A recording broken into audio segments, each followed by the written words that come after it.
Good morning students. आज हम next topic start करेंगे, that is to find radius of curvature at origin. तो ये स्पेशल केस हो गया, ओरिजिन पर radius of curvature find out करना। वैसे तो हमने 5.1 एक्सरसाइज में किया हुआ है, स्पेशल पॉइंट्स पर हम कैसे रेडियस ऑफ कर्वेचर निकालते हैं। तो लेट अस डिस्कस। हम 3 मेथड्स यहाँ पढ़ेंगे और उसके बाद उनसे रिलेटेड क्वेश्चंस करेंगे। बहुत इजी सी एक्सरसाइज है, छोटे छोटे क्वेश्चंस होते हैं इसके, और अगर इसका क्वेश्चन आता है इन जनरल तो वो कंपलसरी पार्ट के अंदर आता है। ठीक है, तो लेट अस स्टार्ट। सबसे पहले जब आप रेडियस ऑफ कर्वेचर ओरिजिन पर फाइंड आउट कर रहे हैं तो curve should pass from origin, क्योंकि रेडियस ऑफ कर्वेचर हम निकालते हैं at points of the curve. तो पहली बात तो कर्व ओरिजिन में से पास करता है। ठीक है, तो अब पहला मेथड देखो क्या है, मेथड ऑफ डायरेक्ट सब्स्टिट्यूशन।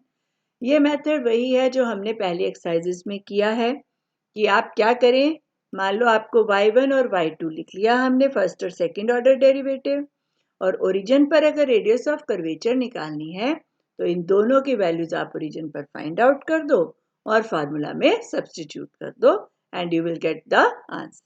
ठीक है, ये तो सिंपल है, डायरेक्ट सब्स्टिट्यूशन। दूसरा है method of expansions. General cases के अंदर हम इसी मेथड को यूज करेंगे।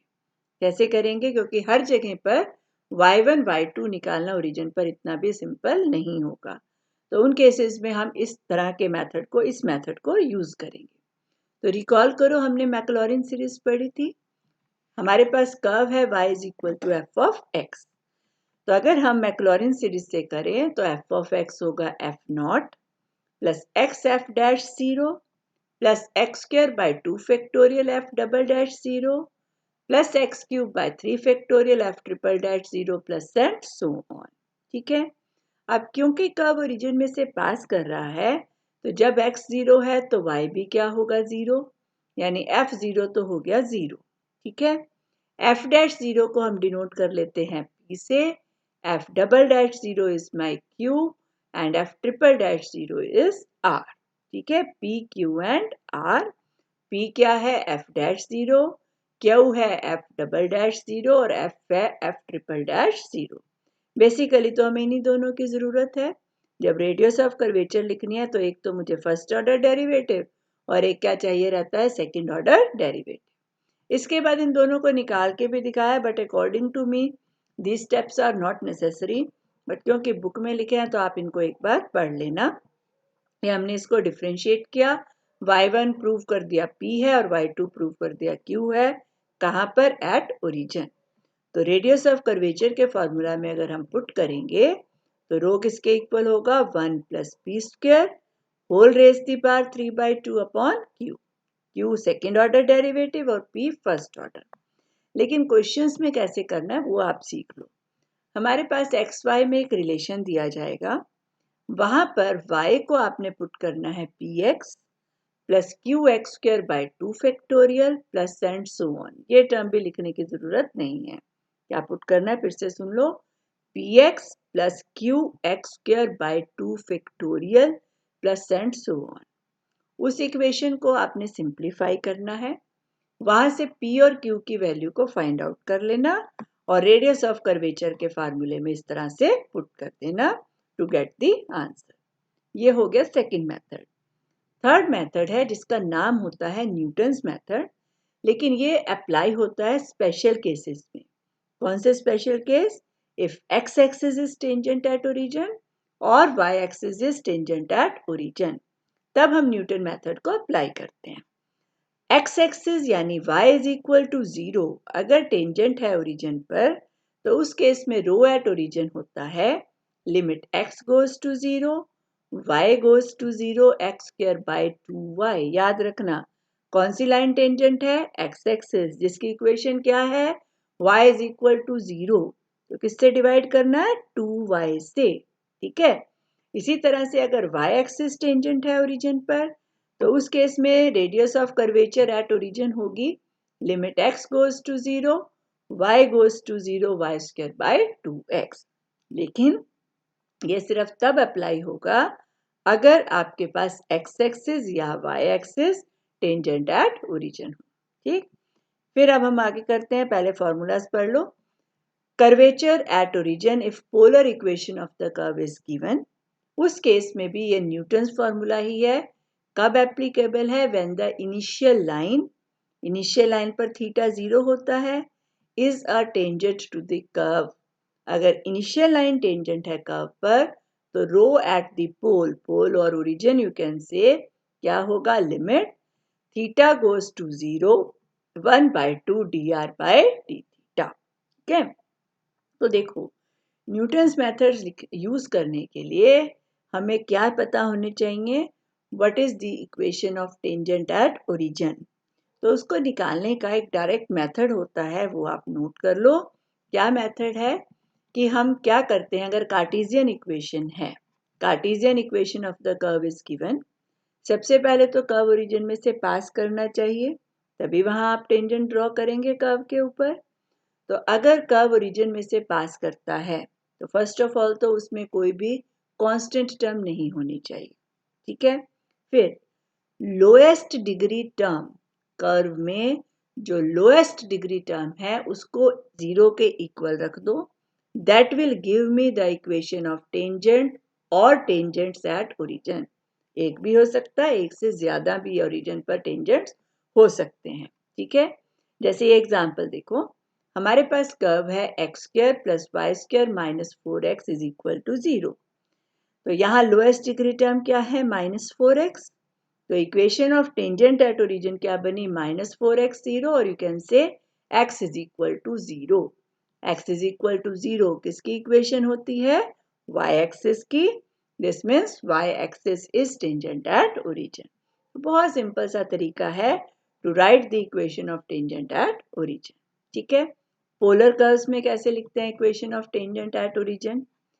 जब आप पोल पर होते हो तो रेडियस 0 होगी, पोल पर r is equal to 0, r0 means f of theta is 0। हम इस इक्वेशन को सॉल्व करते हैं। अगर थीटा की रियल वैल्यूज हमें मिल गई तब कर्व ओरिजिन में से पास करता है, और थीटा की जो वैल्यूज हमें मिलेंगी वही रेज जो है, rays means theta is equal to theta 1। अगर मान लो थीटा आया 45 डिग्री या 40 डिग्री, तो वो एक लाइन बनेगी, एंगल बनाना आता है आपको, तो वो जो रे होगी that will give me the equation of tangent at pole. Right, तो जैसे इस क्वेश्चन में देखो, इस एग्जांपल में r मान लो a sin थीटा है, r को मैंने 0 पुट किया, तो a sin थीटा 0 हो गया या sin थीटा 0। sin थीटा 0 कब होता है? या थीटा 0 हो जाए या पाई। यहाँ जो हम एंगल लिखते हैं पोलर में, वो 0 से 2 पाई के बीच का लिखते हैं। ठीक है, तो थीटा 0 मीन्स इनिशियल लाइन, और theta pi means opposite to the initial line. तो एक तरह से पूरा का पूरा जो एक्स एक्सिस है that is the tangent at origin. तो पोलर में लिखने का भी तरीका आपने देख लिया, equation of tangent at origin, और कार्टेशियन में भी देख लिया। Let us now start with the exercise.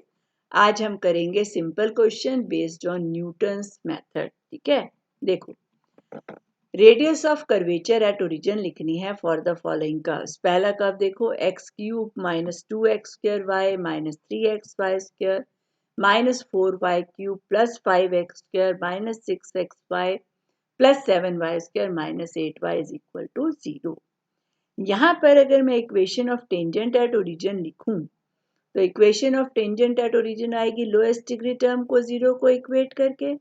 Lowest degree term है -8y, -8y को 0 रखा तो means y is equal to 0। y is equal to 0 means x axis is tangent at origin. तो न्यूटन्स मेथड से radius of curvature at origin होगी limit x goes to 0 y goes to 0 x² by 2y। ठीक है, ये अब मुझे find out करना है। उसका तरीका क्या होता है, हमारी गिवन इक्वेशन को आप थ्रू आउट डिवाइड कर दो 2y से। किससे डिवाइड करना है? 2y से। देखो मैंने हर एक टर्म को सेपरेटली डिवाइड किया 2y से, देख रहे हो। अब यहाँ पर हमने क्या करना है, जहाँ जहाँ आपको x² बाई 2y की टर्म्स मिल जाए उनको थोड़ा सेपरेट करते जाओ। जैसे ये पहली टर्म है, इसमें x अलग कर दिया, x² बाई 2y मैंने अलग कर दिया। ठीक, दूसरी टर्म में 2y कट के -x² बच गया। तीसरी टर्म में y कट गया, क्या बचा -3xy/2। नेक्स्ट टर्म में 2 कट गया और एक y कट गया तो -2y² बचा। नेक्स्ट हो गई 5 इंटू x²/2y। नेक्स्ट टर्म में 2y कट गया, -3x बचा। नेक्स्ट में y कट गया, 7y/2 बचा और लास्ट टर्म में बचा -4। ठीक, फिर हम क्या करेंगे, we will take the limit x goes to 0, y goes to 0। जब x और y 0 को जाएंगे, ये x 0, ये रो बन जाएगा। ठीक है, रो क्या था, limit x goes to 0, y goes to 0, x²/2y, तो ये रो बनेगी।